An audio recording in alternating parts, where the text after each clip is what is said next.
A former Marine's K-9 partner was discovered, sleeping in a junkyard. His next course of action sent tears to the country. It was a painfully silent late autumn afternoon. Jack Reynolds, a former Marine, was, for almost 20 years, his aging. A pickup truck next to a collapsed walkway on East Fringes. Lancaster, the breeze murmured in the dry leaves blowing across frail trees. Jack was adjusting to the cracked pavement, looking down at his faded flannel jacket, using wood and a handwritten message. Ask A. Behind Fremont Street, the junkyard his. The garage roof had begun to leak once more, coupled with a veteran's fixed income. Purchasing new lumber while living alone was out of the inquiry. Jack emerged from his vehicle and gradually approached the air from the scrapyard's rusted gate.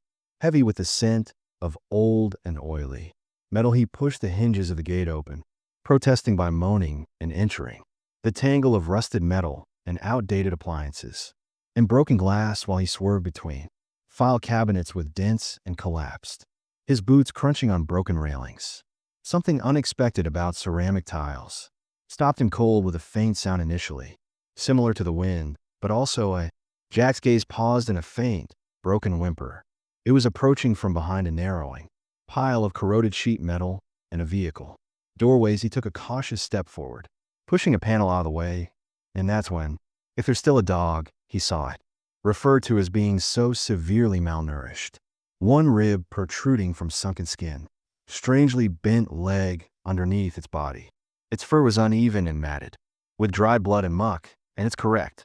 The blind eye was glazed over, although there was a fading collar around its neck, corroded and clinging on the remaining fur. Jack continued to lean closer and squinted, slightly etched into the metal plate were 6 letters that struck him in the form of. The world was shot in the chest. Everything fell silent around him, and he gasped. His legs threatened to become stuck in his neck, give out underneath him, and he gazed with wide eyes. As the insight hit him with complete force, this dog wasn't your typical dog. It was his K-9 dog, Bullet Sniffs Bombs, who had been by his side during his Bullet's most recent mission in Afghanistan, had twice saved his life and disappeared in the pandemonium following an improvised ambush. IED detonation. Bullet, an explosive device, who was thought to be dead for 7. Jack said, Bullet, after many years, almost perceptible out of fear that the sound might shatter the brittle illusion at the noise. The dog's one excellent ear for his voice twitched, then slowly attempted to raise its head, and its eyes are hazy, and the other was a dark, deep amber that was fastened onto. Jack snarled softly and took a deeper breath. Suddenly a noise emerged from its throat, followed by, as though pulled by a faraway recollection, buried behind layers of time and suffering. His legs shook as the Bullet attempted to climb savagely beneath his weight, his breath. He raised his head despite being rattled. He lifted his paw shakily and higher to his brow in the distinctive motion of a salute. Jack slumped, his knees buckling, next to Bullet, putting his arms around the weak body, disregarding the dirt or the blood that his fingers firmly grasped. To the fur he recalled as being dense, and his voice, once robust, is now brittle and thin, broke as he said, God, you're alive. You're truly alive. Tears were streaming down your face, down his grizzled cheeks, as recollections blew up in his head, causing him to jump through the distant barking of rubble, prior to the discovery of a hidden consciousness. Curled up next to him in the stars of a sky from outside, the conflict had cost so much from each of their buddies' years' worth of their spirits, but in a junkyard's abandoned corner, fate had returned something he didn't think he would reappear. As he held Bullet, the elderly Marine pressed on his chest, discovered something that warmed his heart, cinched with thankfulness and sadness. His combat partner had never ceased. Jack drove, or searched for him, one hand through the gloomy streets, on the driver's seat, and another resting softly on the frail body that is lying next to him in the passenger seat. The breathing of the Bullet was shallow with each rise, and struggled out of his chest. Lighting in the veterinary emergency room. The clinic shone like a lighthouse, and Jack put more pressure on his foot during the storm. As he pushed, The door chimed on the gas. Inside, holding the lifeless dog. His voice, "But I really need assistance right now. He is my partner, and more than simply a dog." In a few minutes, the bullet was spread out on a examination table made of stainless steel. In the middle of a rush of professional, Jack stood with his arms folded securely behind him, eyes that never leave Bullet's still. From following what seemed like hours, the veterinarian, a serene middle-aged lady with kind, his eyes met his, and he quietly gave the news: old nerve damage and severe starvation, harm to his rear legs, most likely from a. There are indications of systemic infection, and he exhibits every sign of post-traumatic stress disorder in dogs. He has experienced more trauma than most people. Dogs will always be there. She hesitated before adding, gently, "Mr. Reynolds, I have him in pain. To tell the truth, euthanasia may be the most considerate choice." Jack gazed at her and turned slowly to face Bullet. The dog was just barely awake now, glistening eyes in the brightness, and Jack failed to see anything in that eye. He witnessed suffering, fatigue, and resignation. But above everything else, there was something familiar, the same resolute determination that they had been transported through mortar fire and storms in the desert, that obstinate reluctance to, Jack said in a stern voice, "give up no. Ultimately, he is not prepared to leave, and neither I am." That evening, Jack brought Bullet home, covered with a heavy blanket, and put in, carefully placing him on an old mattress in his living room's corner. Over the days, Jack changed his quiet. He prepared meals at home in a recuperation ward, rice and fresh chicken every morning Saturday, with Bullet at each meal. Initially hand-feeding him when he was 2, he massaged, too weak to raise his head, legs of a Bullet to lessen nerve damage. Acquired basic knowledge about canine physical treatment, workouts from internet videos, and even recycled a child's wagon to allow Bullet to step outside and enjoy the sun once more. Jack slept next to him on the couch at night. One hand is always within Bullet's reach. He talked to him all the time, telling him tales from their past time spent together, mumbling that everything was well with him. Weeks went by after the battle ended. Jack was making breakfast one morning. Behind him, he heard a faint murmur. Thump. A Bullet was still visible as he turned, resting, but his tail twitched this time. Once more it waggled slowly. Jack, unsure but unavoidable, slid to his knees, went down in tears. It was Bullet's initial display of happiness, and hope took root, and the Bullet started after 7 years. Initially standing unsteadily, but eventually, strength. His fur was free of the illness, started to regrow patch by patch. Eyes cleared the fog of terror and recovered. A flash of insight, but recovery was never straight. One evening, Jack was. A sudden crashing sound drifted away, woke him up, and he hurried to the discovered Bullet cowering in a hallway corner, breathing heavily, eyes wide, and he had overturned a lamp in a hurry and is repeatedly pounding his head into the wall as though attempting to get away from it. Hey, buddy, it's me," said the invisible adversary. Jack remarked as he fell to the ground and, putting his arms around the dog, Bullet shook forcefully in his hold, allowing pathetic whimpers that ripped through Jack's heart. He didn't chastise him or press.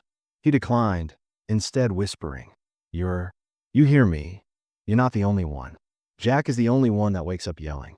Leaned his head softly against Bullet's and started conversing, telling Bullet about his own nightmares regarding his buddies. Had stopped hearing the noises that troubled him, at the eerie quiet that had pervaded the night. He talked about his life since the war, till Bullet's respiration decreased, till the shaking ceased, and they sat together. There are 2 broken people leaning into each other, warriors clinging to that evening. Jack was no longer the same once things changed. Realized that Bullet was the dog he was attempting to. He believed that he was the only person who genuinely recognized the burden he bore. And Jack saw the same thing in Bullet's eyes. They weren't merely recovering together, were making it through each night by. The chilly edge had already started to lift in the mornings, and as a result, the weight that used to hover over Jack's sunlight came through the house. Windows that are now warmer than before, and in its radiance, Bullet no longer appeared to A war-torn ghost, his fur had returned. His body's hue and gloss are enhanced by. Every week that went by, he was able to walk. His gait is still stiff without assistance, but steady. And then Jack's day to stand, holding a goodie in his hand in the yard, and murmured softly, "Sit." Bullet's ears paused, perked up a little before lowering his. "Good boy," Jack muttered in his. Tightness of the neck throughout the following days. They started going over previous orders. Sit, continue to lie down, sniff, and look for bullets. Reacted more slowly than before, yet the information was hidden there. Years of suffering, disregard, and when he barked once more, and this time it was as though a flame had been rekindled in each. Jack clipped on each one of them every morning. The collar of the bullet has been cleaned and repaired, and they strolled through the streets of their local neighbors, who paused to speak after previously just nodding, to pet the puppy they had seen with a smile. Months before Bullet took him, half dead, anything with ease, his tail wagging like a Jack's flag of silent victory on Saturdays. And Bullet started going to the neighborhood, the community center's veterans group. Jack had stayed away from the events because years of not wanting to speak. But now that he has a bullet by his side, remember, he experienced strength he had never experienced in a lengthy. The other veterans swiftly used Bullet to refer to him as Sarge, or he strolled among them, Captain Pup, his head resting in his laps, providing the quiet solace that only a dog could provide. The Bullet became the heart in a matter of weeks. Men in the group who had not communicated in years started to unfold while Bullet sat. He didn't need to speak because he had presence, realizing that he had lived what they had made it through. And then one day, the veterans were visited by a local reporter. She had heard rumors of a rendezvous, a warrior dog that resurrected. After spending an hour with Bullet and Jack, she departed with eyes full of tears and a quote-filled notebook 2 days later. The front page featured the headline of the local newspaper, The Marine. It's a tale of war loss from a bulletproof friend, and pictures of Jack and Bullet's salvation, walking alongside each other while training in a yard. Bullet giving a paw salute. It became viral on the internet in a matter of days. It was picked up by national news outlets. Social media was inundated with remarks from veterans, dog owners, and regular people, profoundly affected by the tale of an unbreakable connection. People started referring to Bullet as a emblem of not just survival, but also loyalty, fortitude, and the capacity for healing. Of love, his picture showed up on the veteran support pages for projects to rescue animals, and even bravery-themed school posters. The attention astounded Jack, but unfazed, the Bullet continued to curl. Every night, up on the porch next to him, ears twitching in the wind, eyes alert. For each of them, the world was different. Instead of waiting in silence, there was now a pause in between heartbeats and moments. The tranquility and the fresh life that they were constructing together. The night was still, remarkably silent for their area of the city. Jack had fallen asleep on his chair with gently humming television in the Bullet curled up faithfully in the background. The windows were closed at his feet. As usual, the doors are locked, but something slipped through the quiet. Neither of them anticipated. Just after midnight, there was the sound of glass breaking reverberated throughout the. Jack awakened in the kitchen, blinking drowsily as, when his instincts took over, he stood rigid, woke up and grabbed for the tiny Bullet's ears, and the door's flashlight shifted, and a deep growl started to rumble. Jack carefully moved down his throat, the hallway with his flashlight's beam, looking over framed pictures and twisted metals dangling from the wall when he entered the kitchen as a shadow moved quickly, a startling flash of black suffering, followed by darkness. The intruder had knocked it down with a big wrench. He was rendered unconscious before he could speak. Jack fell to the ground with a drab. The man in the dark clothing thudded, gloves dug into drawers and cabinets with a habit of speed. He had heard tales about the honorable Marine, the man who maintained his ward down the street, field knives, medals, and unique mementos. After serving for a lifetime in his humble, it seemed like a quick score to him until, behind him, he heard a deep, guttural snarl. He was a Bullet standing in the doorway, but unwaveringly braced, one paw raised, somewhat elevated, favoring his. His lips pulled back over his weaker leg. For an instant, the thief's teeth turned yellow. He had not anticipated a dog, so he hesitated, particularly one that didn't appear half disabled, but Bullet didn't think twice.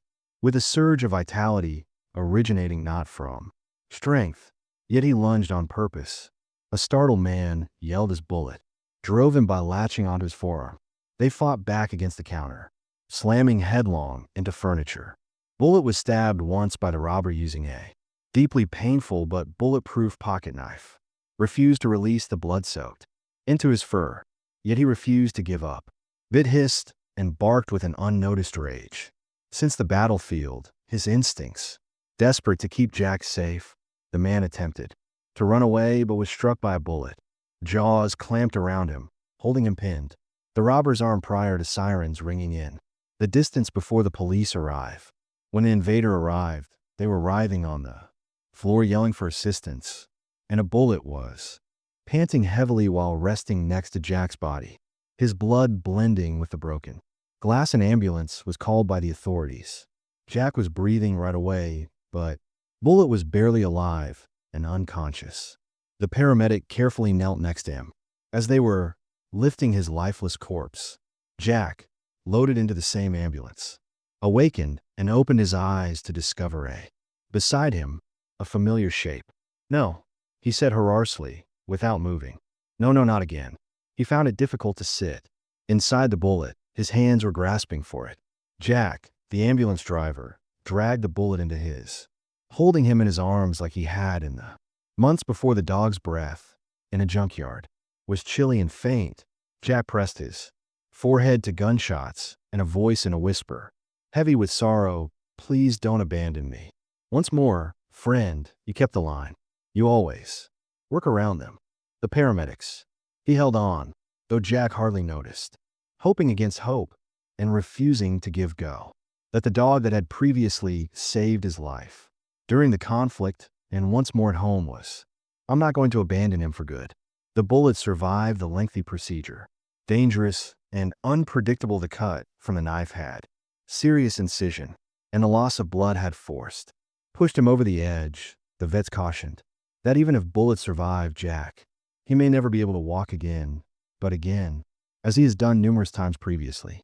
When Jack was, Bullet defied the odds, eventually granted access to the recuperation area. The severely wrapped Bullet was still laying there. He is alive but lacking one leg. I opened as Jack walked in, and the slightest thump came from a weary tale that Jack only required the narrative of. The bravery of Bullet swept across the news outlets in the country, such as wildfire. Learned about it from the local news and broadcast national segments about the veteran. Viewers, the dog that fought one final battle. Tears filled living rooms from coast to coast. While they saw Bullet footage, bravely limping through the front yard. Jack supporting him with a homemade. Social internet went wild with tributes, encouraging comments, and artwork. Children from all walks of life are drawn to. Life was impacted by the tale of a shattered dog who returned to rescue the call came after the man who had saved him. Washington Bullet had been chosen. Will be awarded the Presidential Medal of Animal Bravery, is a distinction only given to the finest displays of bravery and devotion. Presented by Jack, a service animal.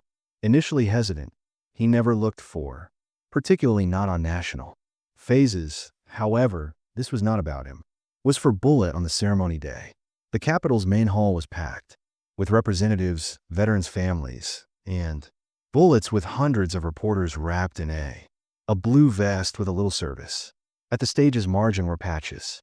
Alongside Jack, the dog had put in a lot of training, learning to move with 3 legs during rehabilitation, and he now moved ahead slowly. Conscious decision-making when they arrived at. Jack knelt in the middle of the stage and gave the Bullet stopped and then raised a command salute. His paw is not as sharp or high as it used to be. The audience rose, but it was sincere and proud. The roar of applause brought them to their feet.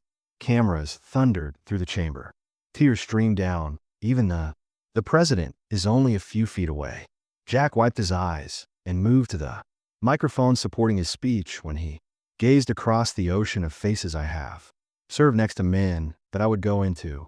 I buried brothers who donated to the fire, all for this nation, but none appeared taller to me than the one. He's more than just a dog on my side today. As a Marine, he has never abandoned a man.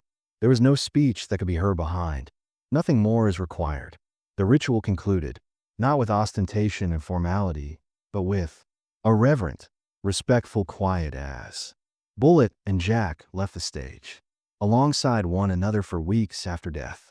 Reverted to its subdued beat, Jack and Bullet would frequently spend their nights on repaired the old wooden bench that Jack had. He was now positioned precisely beneath the backyard's expansive oak tree. Would spend hours sitting without needing to speak. Jack with coffee, or occasionally Bullet resting his head while holding a bourbon. Jack's eyes were half closed on his boot, still listening to all the sounds, and one twilight, right before the sky became gold. As the sun's final rays leaked, Jack reached down across the fields and put a gentle touch on Bullet's head. No order, no salute, simply 2 words of thankfulness. Soldiers and 2 survivors observing the world became peaceful at last. Thank you. Thank you for being a part of this incredible event. Pilgrimage of devotion, selflessness, and a enduring connection between a Marine and the tale of his 4-legged comrade Bullet tells us that there are numerous types of heroes. Morphology: some people walk on 2 legs, whereas others 3, but each one leaves their mark on our hearts. If you're moved by this tale, if it brought warmth or a tear to your eye, your soul, we encourage you to sign up for Incredible Paws stories that we present to you. Genuinely endearing animal stories. Bravery, retries, and the affection that hit can only be given by our animal friends. This video's subscribe button give it a thumbs up, and remember to share it. Accompanied by a person who believes in the power of allegiance. Since here at Amazing Paw, every paw has a tale to tell, and some are very fantastic. Many thanks for viewing.